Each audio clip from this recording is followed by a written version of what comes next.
We will move on to the approval of the minutes of the previous meeting held February 21st, 2013. Looking for a motion to approve. I have a motion to approve. Do I have a second? I have a second. All in favor? Aye. Any opposed? Hearing none. I'm looking for the board's wish on moving item H to the next item. It's the annual audit report from Nathan Buckner, Everett and Graff. I suppose I need a... I'll make that motion. I've got a motion to move it. I'll second. I have a second. All in favor?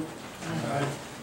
Mr. Chairman, I would add to that that it's entirely appropriate and one of the audit requirements or one of the accounting requirements that the board meet just with the auditors, so if you have any specific questions. So at the end of his report, it would be appropriate to excuse everyone and meet an executive session. Okay. You want me just to sit right here? Stand? That'll be fine. Okay.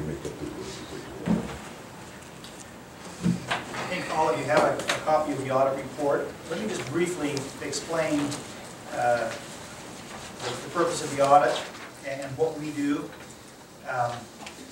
Very simply put, you hire us as independent auditors to come in and to audit your records and then to give an opinion as to whether or not your financial statements are fairly stated. And again, I emphasize your financial statements because those are our financial statements that are prepared, or the information is prepared and presented to us by you.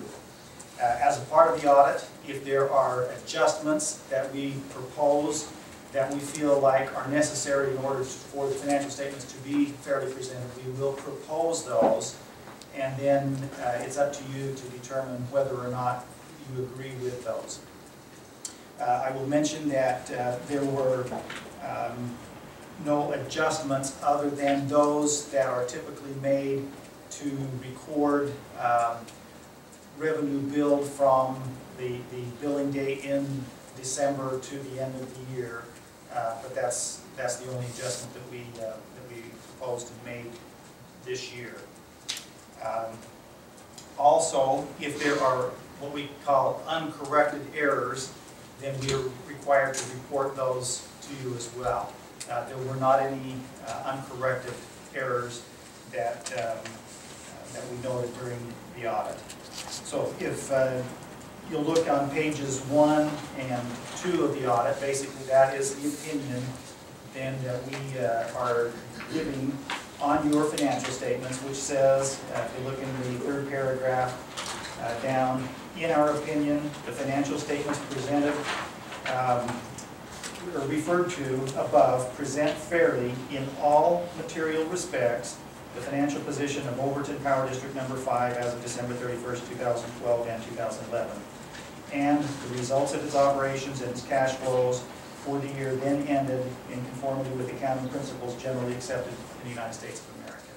So basically what we're saying is that the financial statements that you have presented to us, in our opinion, are fairly stated.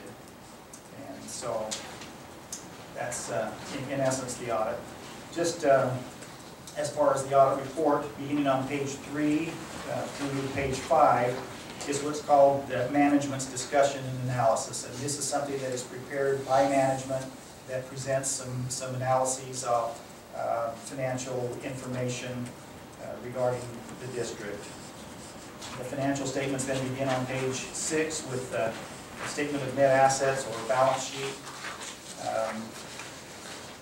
And then the statement of revenues and expenses, or the income statement, and then a statement of cash flows, and then there are notes following that explain different parts of the audit and give additional information.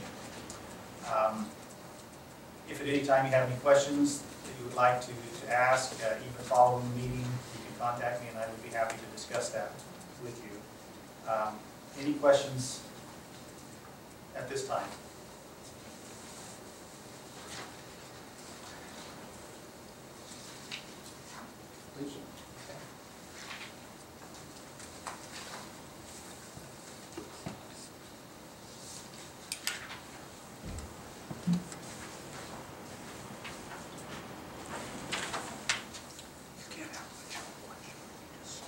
There is a letter that I have here that I will give to you. This is a communication that I'm required to make with the board, and I will give that to you in a closed session.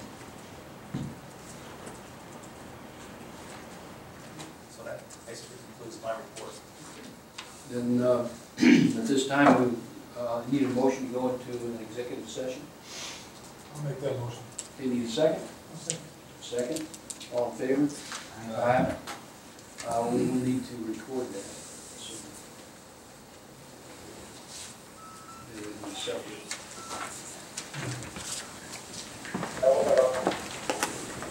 This has to do with litigation?